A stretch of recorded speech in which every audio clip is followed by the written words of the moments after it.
So I'm thankful to Humayun Saeed. I'm thankful to मेरा भतीजा ही है, इनके वालिद इस मुल्क के सबसे बड़े म्यूजिशियन और म्यूज़िक डायरेक्टर हैं। अजहर हुसैन साहब के लिए बहुत सारी तालियां बजाएं कि जिनकी तरबियत की वजह से यहाँ पहुँचा है, और हुमायूं तो खुद अपनी तरबियत की वजह से पहुँचा है, तो हुमायूं के लिए ज़्यादा तालियां बजाएं। तो एक हमारा म्यूज़िक इंडस्ट्री का और एक थिएटर और ड्रामा इंडस्ट्री का सुपरस्टार। तो ये लीजिए। अस्सलाम वालेकुम एवरीवन। अस्सलाम वालेकुम। अस्सलाम वालेकुम। और अप्सा कोमल स्पेशली इस प्रोग्राम के लिए इस्लामाबाद से आई हैं और हमारी टॉप एंकर हैं, इनके लिए भी बहुत सारी तालियां। बहुत शुक्रिया। आदाब कराची। बहुत अच्छा लग रहा है। आज 70वीं आलमी उर्दू कॉन्फ्रेंस में ख़ास बात है, हम हर बार यहाँ पर आते हैं और दुनिया जहान की बातें करके जाते हैं, तो इस बार सेलिब्रेट किया जा रहा है कराची के वो तोहफ़े जिन्होंने दुनिया भर में पाकिस्तान को रिप्रेजेंट किया, और कराची के लिए का फ़ख्र है। आप सबकी तालियों से अंदाज़ा नहीं हो रहा कि आप इतने एक्साइटेड हैं, तो एक बार भरपूर तालियों में इस्तकबाल कीजिए हुमायूं सईद और आसिम अजहर का। कहते हैं कि एक म्यान में दो तलवारें नहीं हो सकती, लेकिन ये उर्दू कॉन्फ्रेंस का ही एजाज़ है कि एक स्टेज पे दो सुपरस्टार्स हो सकते हैं।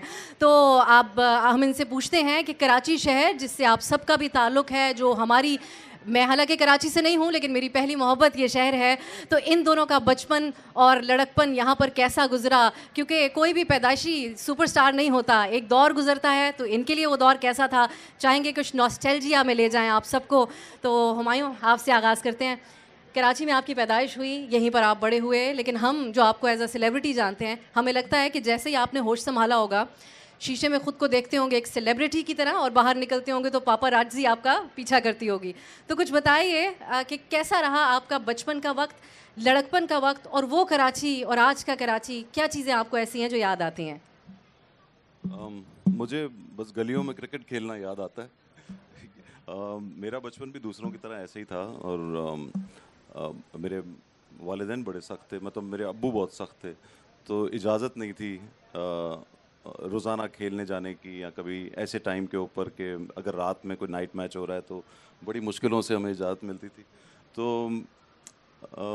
कराची देखें, कराची मैं पैदा हुआ हूँ, यहाँ के यहाँ का एक अपना मज़ा है, लेकिन मुझे लगता है कि यहाँ के लोग प्रोफेशनल बहुत हैं, काम काम काम काम, सबको बस काम की यहाँ पड़ी होती है।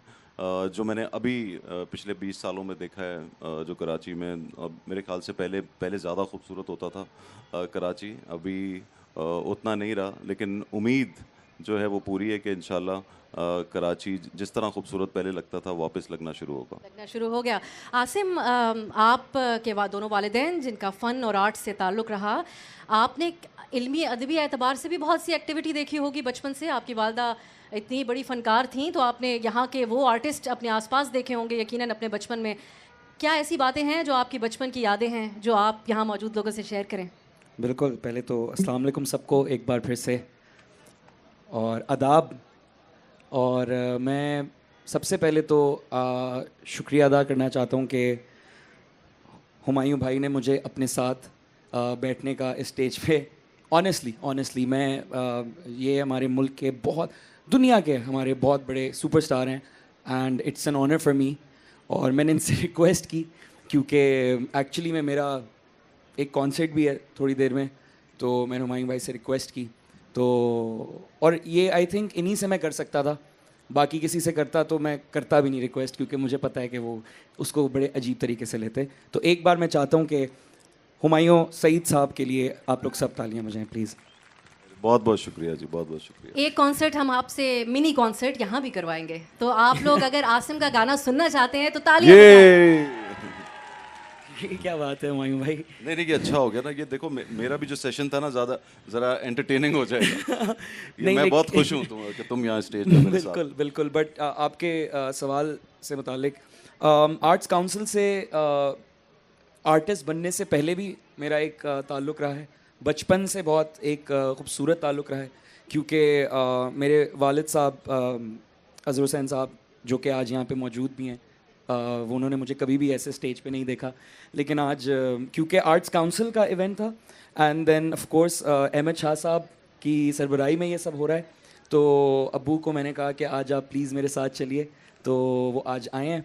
तो उनकी वजह से आर्ट से और इल्मी सेक्टर से काफ़ी बचपन से ही, मतलब जब मैं स्टेज पे चढ़ा मेरे लिए नया नहीं था, क्योंकि मैं वो कई साल पहले 10-12 साल पहले स्टेज के नीचे से ही सब कुछ देख रहा होता था।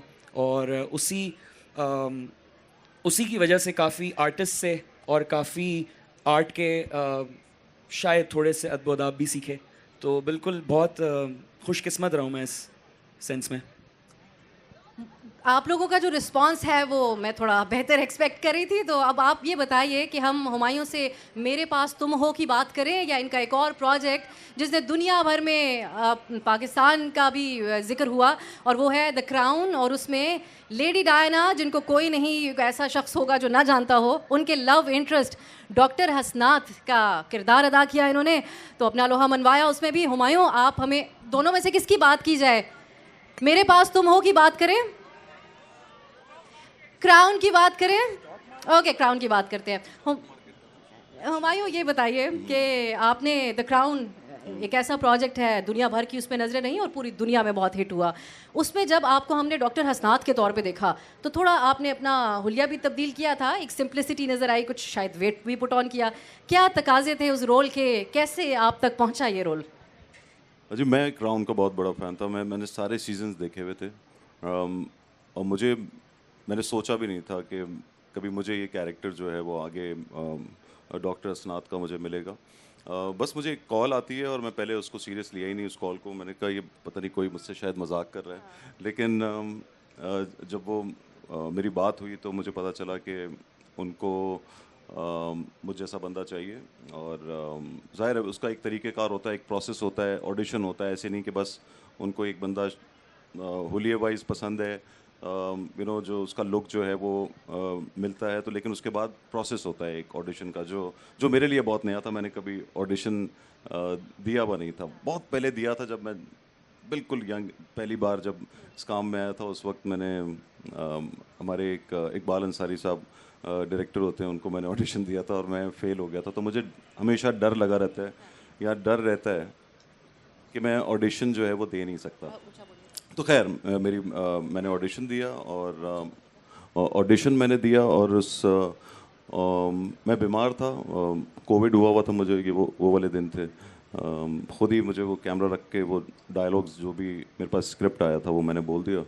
और उसके बाद फिर उनको वो अच्छा लग गया। फिर उसके बाद उन्होंने उस लड़की के साथ जो डायना का कैरेक्टर कर रही थी उसके साथ फिर ऑनलाइन जो है वो ऑडिशन करवाया और वो भी ठीक हो गया। और फिर उसके कुछ 15-20 दिन के बाद मैं समझा शायद उनको पसंद नहीं आया या कुछ ऐसे हो गया, लेकिन 15-20 दिन के बाद उन्होंने कहा कि आपका सिलेक्शन हो गया।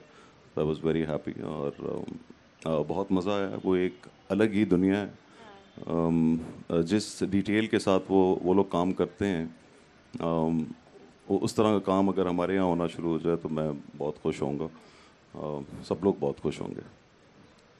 क्या बात है। अब आसिम, हम अपनी गालिबन शायद हम करीब करीब एक ही उम्र के हिस्से में होंगे।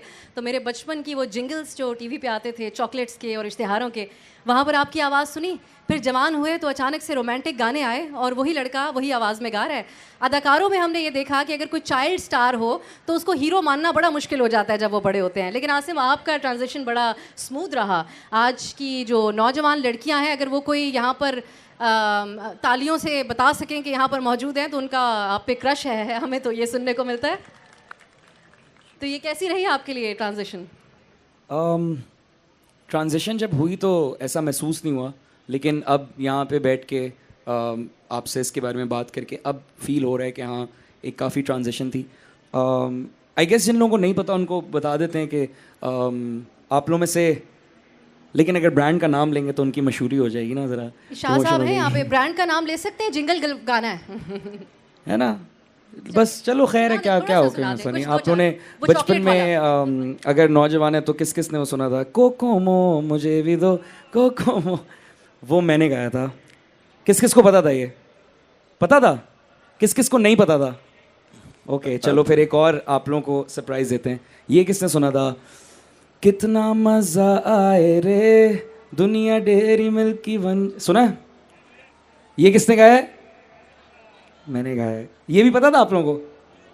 किसको नहीं पता था हाथ खड़ा करके बताए। क्या बात है यार, ज़बरदस्त। तो जो उन्होंने क्वेश्चन पूछा उसका रेफरेंस मैं देना चाह रहा था। तो ये कुछ बचपन में फेमस जिंगल्स गाए और उस वक्त ऐसे ही बस नॉर्मल लगता था कि और दरियाफ्त किसने किया आपको आपके ये जिंगल्स के लिए? ओहो हो, ये तो बड़ी मुश्किल। हाँ बिल्कुल, मैं मेंशन करना चाहूँगा हमारे इंडस्ट्री के एक बहुत बड़ी फैमिली है। दे बिलोंग टू लाहौर और पियानो और कीबोर्ड का बहुत बड़ा अगर प्रेजेंस पाकिस्तान में लाए हैं तो उनकी फैमिली का इसमें बड़ा रोल है।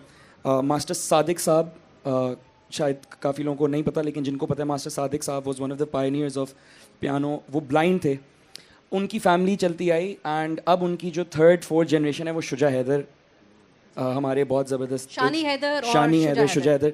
तो उनके एक और भाई हैं विकी हैदर, वो और एक और हमारे बड़े अच्छे भाई हैं ईटी उनका नाम है। और उन्होंने कॉल की कि एक जिंगल है और वो किसी बच्चे से नहीं गाया जा रहा, तो आसिम को भेज दें। आई थिंक अब्बू को या अम्मी को कॉल आई थी तो मैं चला गया और बस मैंने जाके गा दिया और वो आ गया और आज हम उसके बारे में बात कर रहे हैं। और बड़ी दिलचस्प बात यह भी है कि हमें थोड़ा ख़राब भी किया आपने अपने इस जिंगल से।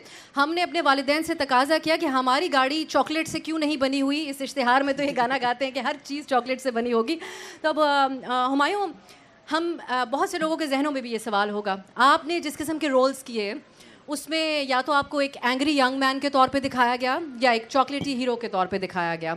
तो क्या ऐसा आपने महसूस किया कि आपके इस इमेज की वजह से, कि जो एक लार्जर देन लाइफ किस्म का एक इमेज बना था, बिलखुसूस ख़वातीन में आपकी पॉपुलैरिटी, आपके संजीदा रोल्स जो आप अदा करते रहे उसकी एक पॉपुलैरिटी एक वजह रही कि आपने कैरेक्टर एक्टिंग, क्या आपकी ये ख्वाहिश थी कि आपको इस किस्म के रोल्स भी मिले जिसमें आपका हीरो होना या आपकी लुक्स को एक साइड पे रखा जाए और उसमें आपकी अदाकारी को ही सिर्फ देखा जाए? देखें कि जब आप नए नए आते हैं ना तो आपको बहुत हीरो बनने का ही शौक़ होता है, असली बात है। और मुझे भी था और कैरेक्टर्स जिस तरह मैंने किए वो मेरे पसंद के ही थे सब और काफ़ी सिंपैथी लेने वाले कैरेक्टर्स थे। और आप चाहते हैं कि इस तरह के कैरेक्टर्स करें ताकि लोग आपको पसंद करें। जैसे मेरे पास तुम हो की एंडिंग आपकी ख्वाहिश के मुताबिक तो नहीं लिखी गई थी? मेरी, मेरी ख्वाहिश के मुताबिक थी। आज बता ही दें। नहीं, ऐसे ही था, ऐसे ही था। आपकी क्या ख्वाहिश थी? मैं इनको बोलता था मार दें मुझे बीच में? नहीं, बीच में नहीं, मतलब आखिर में अच्छा। मार दें। वो बंदा ही इस काबिल ही था वैसे। ऐसा नहीं होना चाहिए ना मर्द हजरात को। नहीं, हाँ, नहीं होना चाहिए ऐसा। क्यों इतने बीवी को इतना तंग रखा होता, ना पैसे देता था ना कुछ था। और वो बड़ा होपलेस सा बंदा था। वो उसको लड़की छोड़ के चली गई थी उसकी बीवी। मैं आपको बता रहा हूँ उसकी ज़िंदगी में कोई भी आती ना वो दूसरी वाली भी भाग जाती। तो मैंने कहा था इस बंदे को मार दें। और लोगों को बहुत दुख हुआ था, काफ़ी शोर मचा था। मैं सिनेमा में एक्चुअली वो लास्ट एपिसोड देख रहा था तो मैंने नोट किया कि वो ड्रामा ख़त्म भी हो गया, ज़ाहिर मैं उसमें मर गया और ड्रामा ख़त्म हो गया। तो 5-8 औरतें एक लाइन में बैठी हुई थी और सब उठ के जा चुके थे, वो वैसे ही बैठ के रो रही थी। तो मैं उनके पास गया, मैंने कहा मैं यहीं खड़ा हूँ, मरा नहीं हूँ, प्लीज़ आप लोग अब चले जाएं, ड्रामा ख़त्म हो गया और मैं हूँ, अभी कोई ऐसा नहीं मसला। तो वो मेरे ख्याल से वो आज जो जितनी बात होती है उसकी एंडिंग के ऊपर वो इसीलिए होती है कि मैं मर गया और ये अच्छा हुआ।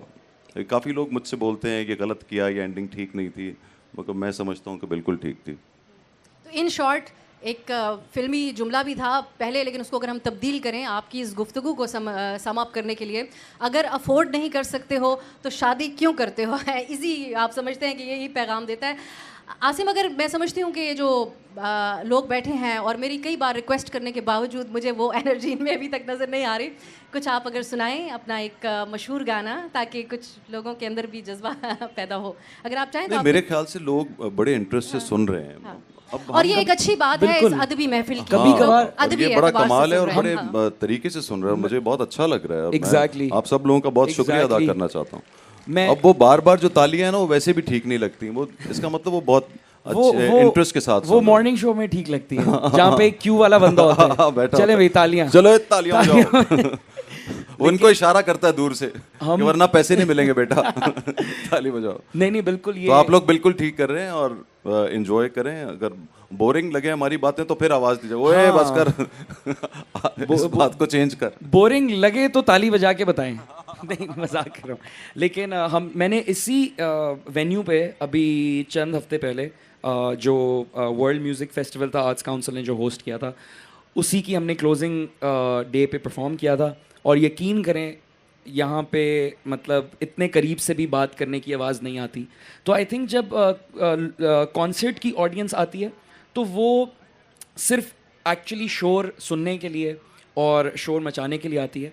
और मैं आपको गारंटी देता हूँ कि इस वक्त जो हमारी जितनी भी आवाम यहाँ बैठी हुई है, जितने पेशेंस से, जितने सब्र के साथ वो हमारी बात सुन रही है, उनकी एनर्जी और उनका जो दिल है वो हमारी गुफ्तगू में बिल्कुल यहाँ मौजूद है। आपको मैं बिल्कुल एक ट्रायल दे के बता देता हूँ। 1 2 3 करके आप लोग ज़रूर बताएं तालियों से कि आप लोग हमारे साथ हैं कि नहीं। 1 2 3।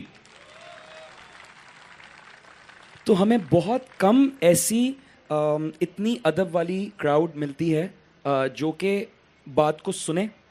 एंड आई थिंक कि आज वो क्राउड है। लेकिन जहाँ तक बात अगर कुछ सुनाने की रही तो वो बिल्कुल हम कर लेंगे, कोई और ये मसला नहीं। आपकी बात में ऐड करते हुए कि यही बात है जो कराची को और कराची वालों को बहुत ख़ास बनाती है। पूरे पाकिस्तान से मुख्तलिफ हमें इसी उर्दू कॉन्फ्रेंस को मुल्क के मुख्तलिफ हिस्सों में करने का भी मौका मिला, लेकिन जिस किस्म का रिस्पांस कराची के लोगों का होता है वो सिर्फ बात सुनने के लिए आते हैं। सो मैं एक दो इस किस्म के अदबी तरह के सवाल भी आगे हुमायूं साहब से करूँगी, लेकिन आसिम फिर भी आप कुछ गाने को सुनाएंगे। मैं बिल्कुल, क्या क्या सुनना पसंद करेंगे? मैं कुछ गा देते हैं क्या? ऐसा नहीं कहीं कोई है गलत फहमी जो बनी है, खोया नहीं अपनापन एहसास की राह चुनी है। तरसती है निगाहें मेरी, तकती है राहें तेरी, चाहिए पनाह तेरी। ये कैसे मैं बताऊं तुझे, सोती नहीं आंखें में, कटती नहीं रातें मेरी। के ख्वाहिशों के ख्वाबों की बारिशें अज़ाबों की कहाँ गई, धूप मेरे हिस्से के सवाबों। इन दर्द भरे नालों पे कर करम सवालों पे क्यों सितम तेरा तेरे चाहने वालों पे। तरसती है निगाहें मेरी, तकती है राहें तेरी, सुन कभी आहें मेरी। वाह वाह। अब मेरा दिल तो चाह रहा है कि अगर मैं आपसे पूछूं कि मेरे पास तुम हो का कोई डायलॉग आप यहाँ पर बता सकें, सुना सकें। उसका एक ही डायलॉग मैंने बहुत सी जगहों पे सुना है। हाँ नहीं, मगर वो चक्कर ये मुझे उसके अलावा कोई याद ही मैं नहीं बहुत मुखालिफ हूँ, अगर इन्होंने वो सुनाया तो देखिए मेरे मूड पे नागवार वो एक गुजरेगा। सिचुएशनल डायलॉग और कैरेक्टर, वो तो कैरेक्टर की तरफ से इट्स अ की तरफ फिक्शनल से डायलॉग। था। हुमायूं भाई वो रिप्रेजेंट नहीं करते बिल्कुल। मैंने काफी प्रेशराइज कर दिया आपको, आप अपनी मर्जी से कोई भी डायलॉग सुनाइए। पीआर कंपनी पीछे ही हूँ लैपटॉप खोल के बैठी।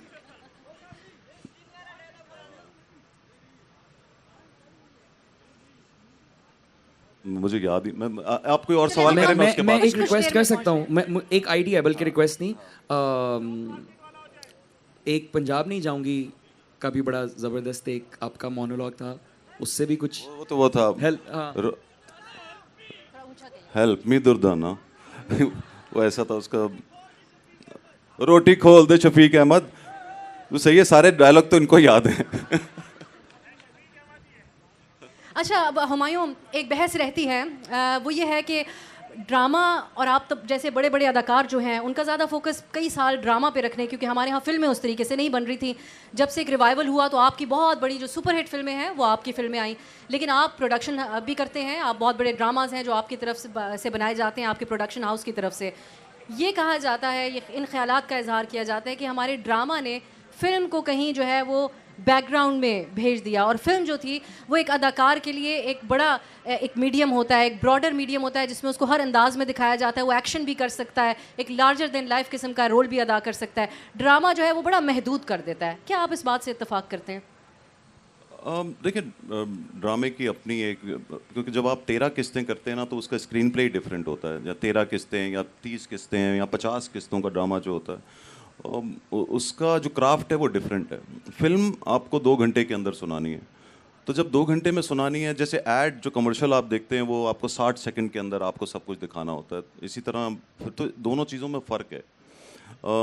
मैं फिल्म की वजह से इस फील्ड में आया था। मेरा इंटरेस्ट जो है हमेशा से फिल्म का था। लेकिन यहाँ पे मैंने देखा कि उस वक्त जब मैं आया तो फिल्म इंडस्ट्री ज़रा नीचे जा रही थी। मुझे एक फ़िल्म मिली जो मैंने की, जो मुझे पसंद आई थी और अच्छी भी थी, इंतहा। समीना पीरज़ादा ने वो डायरेक्ट की थी, वो मेरी पहली फिल्म थी। तो वो फिल्म बहुत अच्छी रही, बड़े तरीके से, बहुत अच्छे स्क्रिप्ट राइटर हैं हमारे, उन्होंने वो फिल्म लिखी थी। बस उसके बाद मैंने देखा कि सिनेमा हॉल्स ही नहीं अच्छे थे, अब वो पुराने हो चुके थे। वहाँ पे लोग सीरियसली आप फिल्म देखने जाते थे, 3 घंटे बैठा नहीं जाता था उन सीट्स के ऊपर। तो ये एक बहुत बड़ा सेटबैक था। और फिर उसके बाद हुआ क्या कि आफ्टर 10 इयर्स 2010-8-9 में सिनेमाज, ये सबसे पहला बना यहाँ पे एक सिनेप्लेक्स बना, एट्रियम। और उसकी वजह से आपने देखा कि जो लोग जो सिनेमा जाना छोड़ चुके थे वो दोबारा पढ़े लिखे लोग या अच्छी फैमिलीज भी आना शुरू हुई हैं। सिर्फ ये नहीं था कि पहले तो सिनेमा इस तरह के थे कि उसकी 10 रुपए की अगर टिकट है तो आपको ऑडियंस ही अलग मिलती थी। तो अब हर किस्म की ऑडियंस आना शुरू हो गई।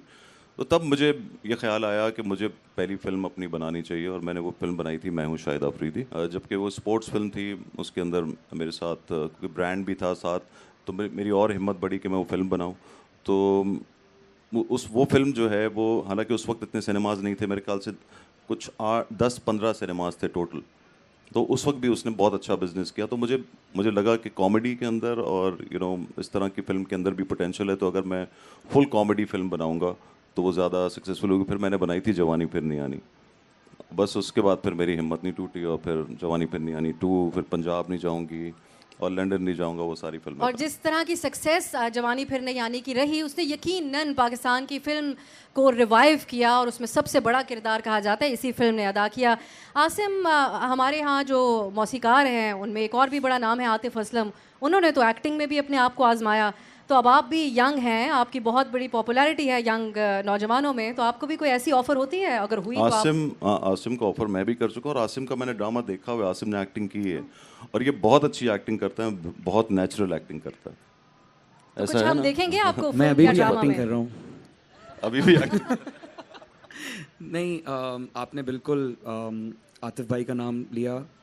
आई थिंक उन्होंने जिस अपने पॉइंट ऑफ करियर में एक्टिंग चूज़ की, माशाल्लाह से वो, आई थिंक दुनिया में कोई भी आर्टिस्ट चाहेगा जो उन्होंने अचीव किया है वो अचीव करना, तो उन्होंने बहुत सारी अचीवमेंट्स करके उन्होंने आई थिंक ये रुख इख्तियार किया इन म्यूज़िक। पहले उन्होंने काफ़ी चीज़ें कॉन्कर की, उसके बाद उन्होंने किया। तो I think but I don't know, हो सकता है उनका ख्याल इसमें कुछ और है, बट ये मैं अपना नज़रिया आपको बता रहा हूँ जो मैंने नोट किया। तो उसी तरह से आई थिंक मुझे भी ये लगता है कि मैं चाहता हूँ कि मैं पहले एक चीज़ में जाना जाऊँ और अच्छा जाना जाऊँ और माना जाऊँ उसमें थोड़ा बहुत, और इसके सॉरी थोड़ा सा मैं इसमें रूहानी बात एक करूँगा, शायद थोड़ी सी बोरिंग हो, लेकिन मुझे लगता है कि आप अपने फ़न से जब तक सच्चे रहेंगे तब तक वो इन रिटर्न बदले में आपको सच्चाई के साथ शायद कामयाबी दे। और मेरा ये मानना है। तो एक्टिंग, मैं इस वक्त एक्टिंग के एक बहुत बड़े जैसे मैं कहूँगा एक यूनिवर्सिटी के साथ हम बैठे हैं इधर। एक्टिंग बहुत मुश्किल काम है, मतलब मुझे अजीब लग रहा है कि हुमायूं भाई के साथ बैठ के एक्टिंग के बारे में बात करना, लेकिन एक्टिंग में सबसे कम काम एक्टिंग है। लाइक कैमरे के सामने जो आप सीन परफॉर्म करते हैं ना, वो उसका सबसे छोटा पार्ट है। उसके अलावा सारी जो बाकी चीज़ें वो ऑब्जर्वेशन है, वो उसका पूरा प्रोसेस है।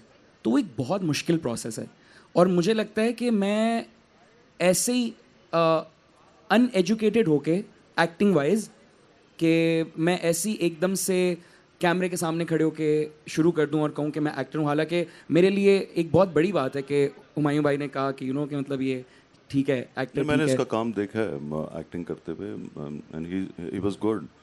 मैंने एक कोई टेलीफिल्म देखी थी बिल्कुल बिल्कुल और एक को मैरीन के किसी जी, वो उसमें भी था। ब्रांडेड हाँ, एक वो बिल्कुल। ब्रांडेड एक और एक कुछ था। आपके लिए वो सिन्फ़े आन, आपका एक प्रोजेक्ट सिन्फ़े आन जो था उसमें एक छोटा सा वैसे तो मैंने उसमें किया था, यस बिल्कुल यस। बिल्कुल उसमें अपीयरेंस की थी। सो एक्टिंग ठीक है, एक्टिंग जो है वो मैं समझता हूँ बहुत मुश्किल काम है, मुझे बहुत मुश्किल लगती है, मुझे आज तक मुश्किल लगती है। मेरा पहला दिन जब होता है या पहला 2 दिन होते हैं शूट के कोई किसी भी नए प्रोजेक्ट के, तो मुझे मुझे लगता है मैं पहली बार ये काम कर रहा हूँ। मैं उसी तरह मैं डायलॉग्स लेके बैठा हुआ होता हूँ। मुझे लगता है कि अगर आप बहुत अच्छे तरीके से अपने डायलॉग्स याद कर लेते हैं तो उसके बाद फिर आप उसके अंदर कुछ उसको और बेहतर परफॉर्म कर सकते तो हैं। अगर अगर अगर हुमायूं सईद ये कह रहे हैं कि बहुत मुश्किल काम है एक्टिंग, तो मुझे माफ़ कर दें मैं तो असल में अच्छी एक्टिंग मेरे ख्याल से करना बहुत मुश्किल काम है। बिल्कुल बिल्कुल। और उसमें होता ये है कि जितना कम आप एक्टिंग करो, लगना नहीं चाहिए कि आप एक्टिंग कर रहे हैं। ये मेरे ख्याल से एक्टिंग का कमाल है। आसिम ने एक बात कही, इन्होंने कहा कि अभी मैं अपने आप को इस्टेब्लिश करूंगा और उसके बाद फिर मैं सोचूंगा अगर एक्टिंग की तरफ गया। अब कोई खातून अगर ये बात कह रही होती तो सामने लोगों ने सवाल पूछना था कि क्या तुमने हीरो की खाला का रोल करना है, अपने आप को कितना अरसा इस्टेब्लिश करोगी। एक उम्र की हद जो है वो बना दी गई औरतों के साथ। तो हुमायूं साहब, क्या बात है कि आप आज भी नई आने वाली एक्ट्रेसेस के साथ हीरो के तौर पे आते हैं? क्या एक तफरीक है उम्र की, मर्द और हजरात की अगर हम बात करें? देखो, हीरो की कभी कोई उम्र नहीं होती और हीरोइन की भी कोई उम्र नहीं होती। ये तो वो जवाब देने के ऊपर है कि आप कैरेक्टर क्या है। आज मतलब पूरी दुनिया में जो अब एक्टर्स हैं, समझ ले डेंजल वॉशिंगटन है, अगर वो आज 60 साल के हैं या 65 साल के हैं, या केविन कॉस्टनर हैं, वो आज भी हीरो आ रहे हैं। वो हीरो तो कैरेक्टर है कि वो क्या है, उसके अंदर उसके साथ लड़की है या नहीं है। हमारे यहाँ तो हीरो समझा ही उसको जाता है जिसके साथ एक हीरोइन है। वेस्ट के अंदर ऐसा बिल्कुल नहीं होता। और दूसरी बात ये कि मेरिल स्ट्रीप है, आपके पास दुनिया की बड़ी बड़ी एक्ट्रेसेस हैं जो आज एक सॉलिड कैरेक्टर में आती है। बेसिकली चक्कर क्या होता है कि आप लीड कैरेक्टर की बात कर रही हैं, और लीड कैरेक्टर जो है वो वही करता है या करती है जिसमें वो पोटेंशियल होता है या जिसको लोग पसंद करते हैं। और जो आप समझते हैं, राइटर डायरेक्टर ये समझता है कि हाँ, इसको ये कैरेक्टर करना चाहिए। तो आपका सवाल क्या था?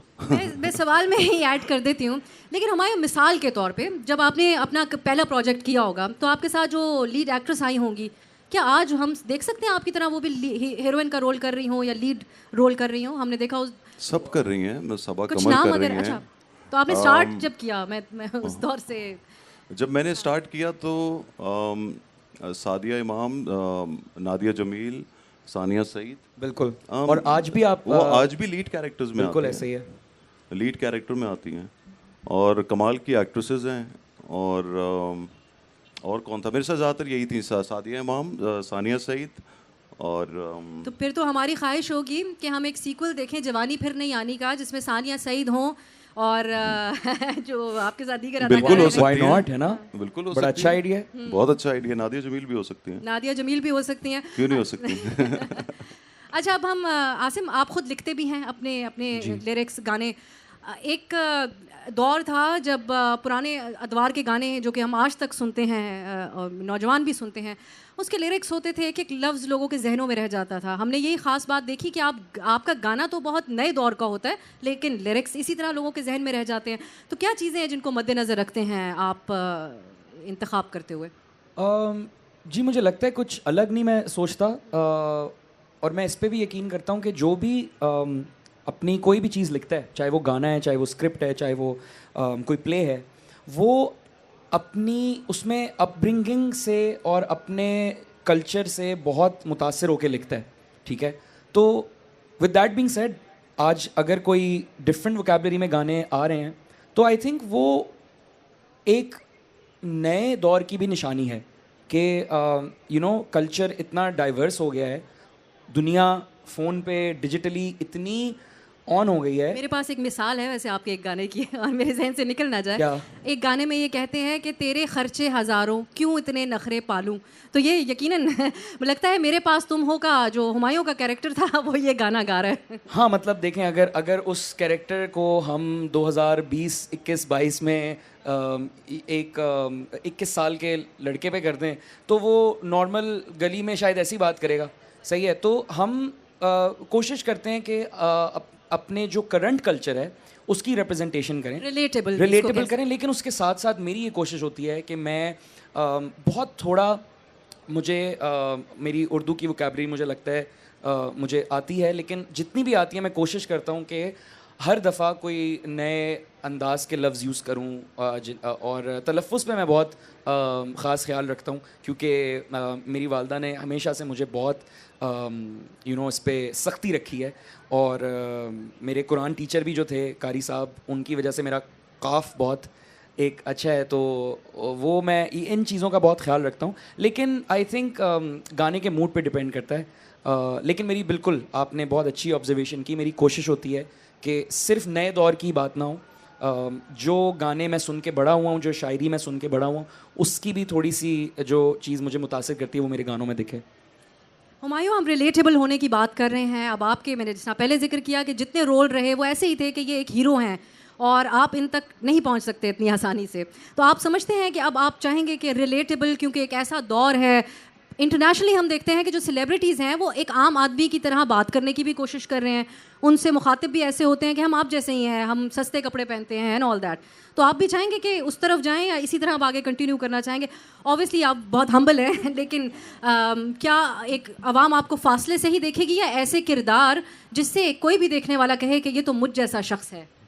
देखिए, मेरे पास तुमों का कैरेक्टर ऐसा ही था, और वो तो मजाक की बात है कि मैं वो कह रहा हूँ कि वो ऐसा था वैसा था, वो उसको मर जाना चाहिए था। लेकिन ये प्रॉब्लम्स तो किसी के साथ भी आ सकते हैं कि हमारे बहुत सी ऐसी आवाम है जिन जो ईमानदार था वो बहुत और बहुत रिलेटेबल कैरेक्टर था, और बच्चे पालने हैं, उसकी बहुत कम तनख्वाह है, लेकिन वो उसको फिर भी अपने बच्चे को भी खुश रखना था, अपनी बीवी को भी रखना था। खैर, कहानी उस ड्रामे की वो किसी और तरफ जाती है, बेसिकली वो बेवफाई का एंगल उसके अंदर आता है। और तो आई थिंक ये बहुत रिलेटेबल कैरेक्टर था। और जो फिक्शन की आप बात कर रही हैं, मैं फिल्मों में हम फिर ज़रा लार्जर देन लाइफ दिखाते हैं, और फिल्म को कामयाब बनाने के लिए ज़रा आपको वो लार्जर देन लाइफ कैरेक्टर भी इस तरह से पेंट करना पड़ता है कि वो रिलेटेबल भी लगे, चाहे हम उसमें सिचुएशंस ऐसी डाल देते हैं।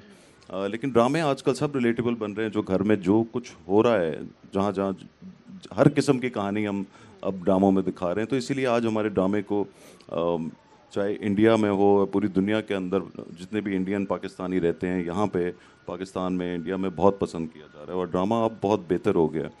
और पहले भी था, पहले ज़रा बहुत डेप्थ से ड्रामा लिखा जाता था।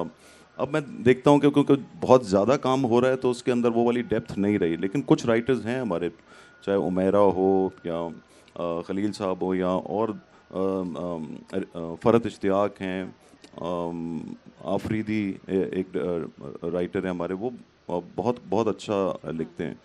और दूसरे लोग मेरे ख्याल से, क्योंकि इतना ज़्यादा राइटर्स की हमें ज़रूरत पड़ी, एक्टर्स की ज़रूरत पड़ी, तो वो उनका भी लर्निंग प्रोसेस चल रहा है, वो भी अब आगे जाके और बेहतर हो जाएंगे। इसमें भी एक बहस ये होती है कि पहले जो लिखारी थी हमारी, बिलखुसूस हसीना मोइन, नूरुल हुदा शाह साहबा जो इस कॉन्फ्रेंस में भी शरीक हैं, प्रोग्रेसिव राइटर्स थी, ख़वातीन को पावरफुल दिखाती थी। लेकिन एक आज का दौर है, एक मर्द को भी पावरफुल और इज़्ज़तदार दिखाया करते थे, एक ख़ानदान को चलाने वाला।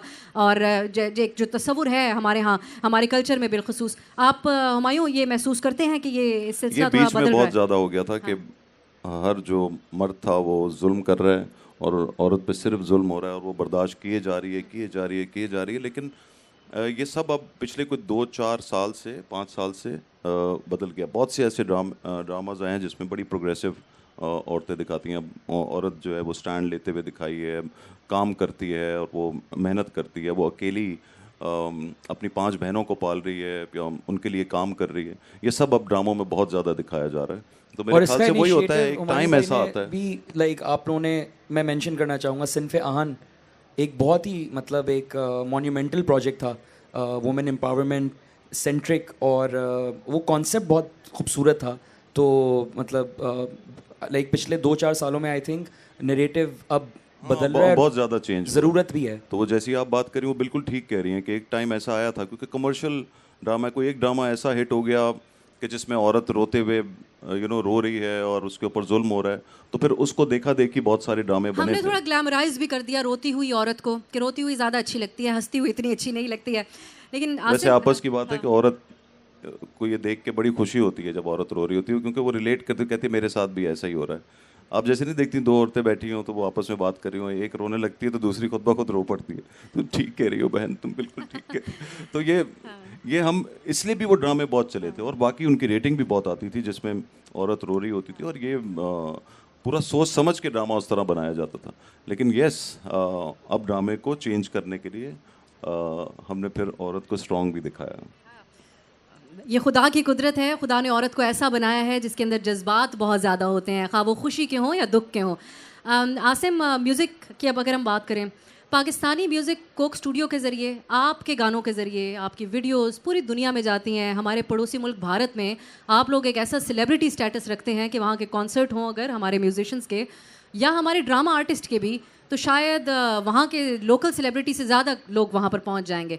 आप बैनुल-अक़वामी सतह पे कॉन्सर्ट्स वगैरह भी करते हैं, आपको यकीनन दूसरे मुल्कों से आपके फैंस मिलते होंगे। तो आप समझते हैं कि हमारे यहाँ इतना अच्छा म्यूज़िक के लोग सुनकर हैरान रह जाएं, हमारे कोक स्टूडियो को देखकर हैरान रह गए और सुनकर, तो यहाँ पर म्यूज़िक स्कूल्स होने चाहिए, इसकी मज़ीद पजीराई होनी चाहिए। जो नौजवान है उसको पता है कि आवाज़ तो मेरी बहुत अच्छी है, लेकिन कुछ सीख कर आगे मज़ीद निकले और आप लोगों जैसे म्यूजिशंस में शामिल हो।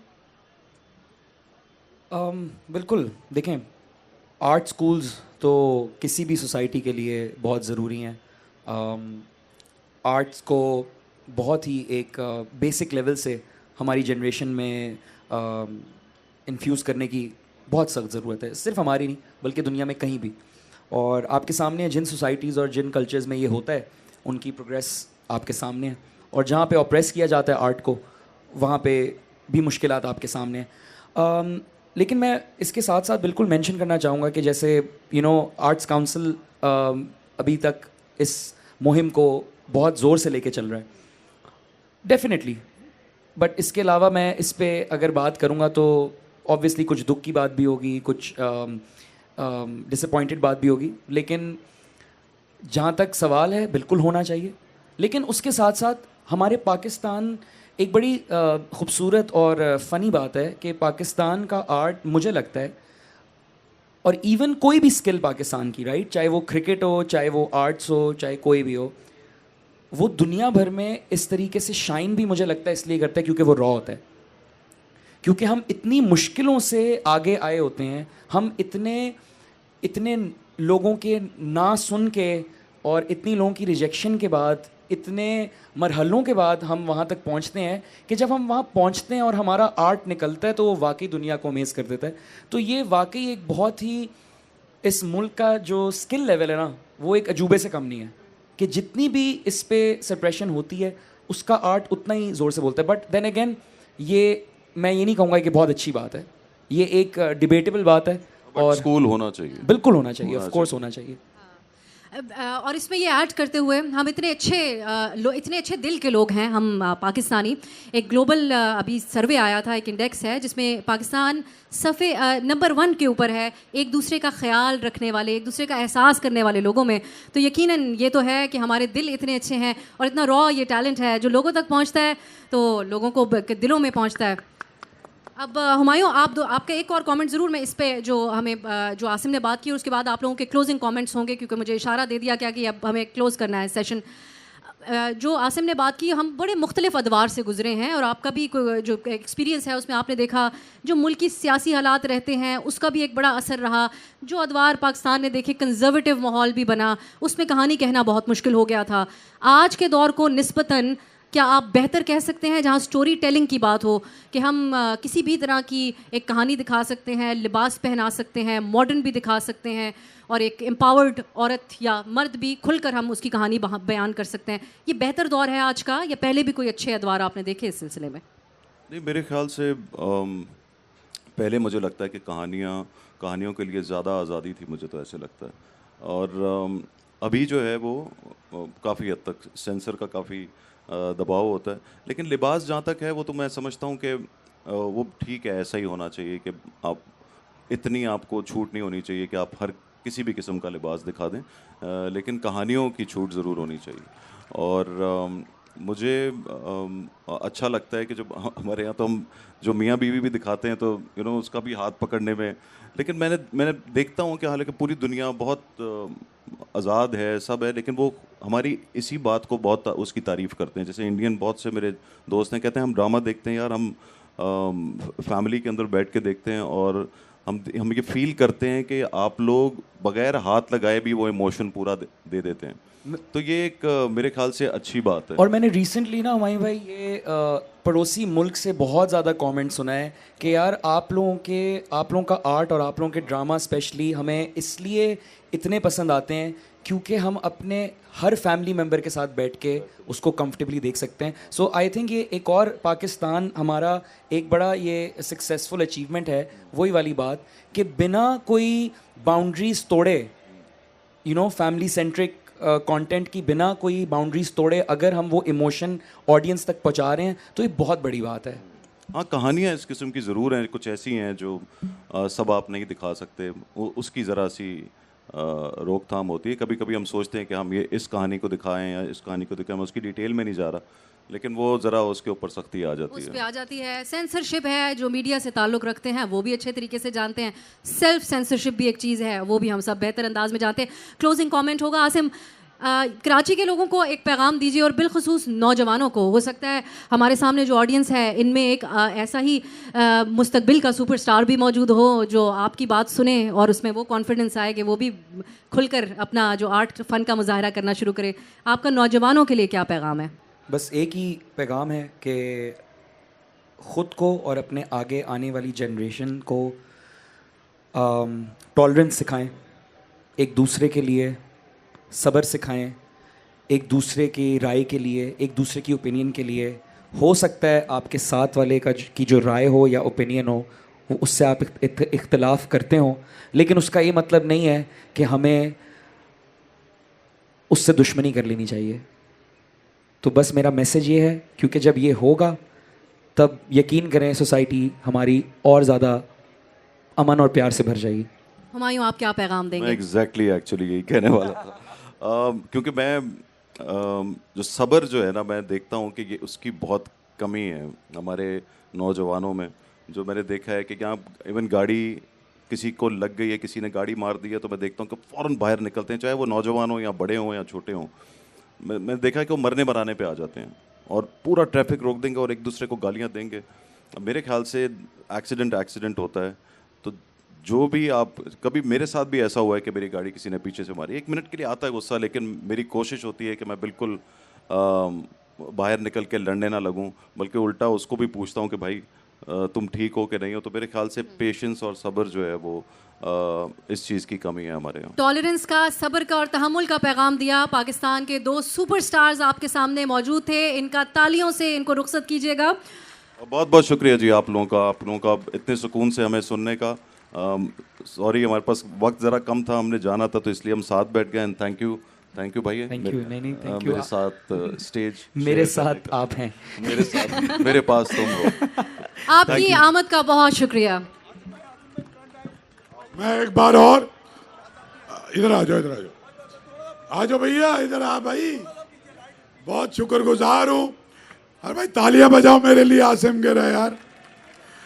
देखो मैं चाहता क्या था आसिम, तुम्हारे अब्बा भी वहां बैठे हुए हैं और आज सुबह भी उन्होंने तुमको कोई नसीहत की थी यहाँ आने से पहले, सही है। उर्दू ज़बान से, अपनी सकाफत से, अपनी तहजीब से हमारे नौजवान दूर होते जा रहे थे क्योंकि ज़बान की पैकेजिंग ठीक तरीके से नहीं हुई थी। मैंने जब इन्हें तुम्हें बताया इनको कि आसिम अजहर का तुम्हें गाना बहुत पसंद है, कह रहे हाँ, तो मैंने कहा पश्तो में थोड़ी गाता है, उर्दू में गाता है। हुमायूं मेरे पास तुम हो, खुदकुशियाँ करती हो, उर्दू ज़बान वो बोलता है। और माहिरा खान क्या कर रही है, उर्दू ज़बान बोल रही है। तो जितनी उर्दू ज़बान की तरवीज मेहदी हसन खान साहब ने की है, इकबाल बानो ने की है, फरीदा खानम ने की है, हमारे एक्टर्स ने की है, हमारे सिंगर्स ने की है, पूरे ग्लोब पे इस ज़बान को पहुंचा दिया है। तो इसलिए मैंने नौजवानों के रोल मॉडल लाने शुरू किए और उससे हज़ारों नौजवान अट्रैक्ट हुए अपने लिटरेचर की तरफ, मुशायरों की तरफ।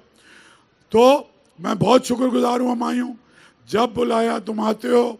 और ये मसला ये है कि अब तुम एक ऐसी जगह पहुंच गए हो, तुम्हें पता है कि तुमने एक ऐसा शो भी किया जो दुनिया का मकबूल तरीन, इंग्लैंड में तुम करके आए क्वीन, फिर तुम्हें अवार्ड्स मिले। आसिम हमारा पहले कवर गाता था, ये जस्टिन बीबर था हमारा, लोग समझते हैं जस्टिन बीबर है। सो आप, लेकिन तहजीब जो इसके घर से निकली, इसकी अब्बा नहीं, इसकी अम्मा भी शुरू से हमारे साथ थी।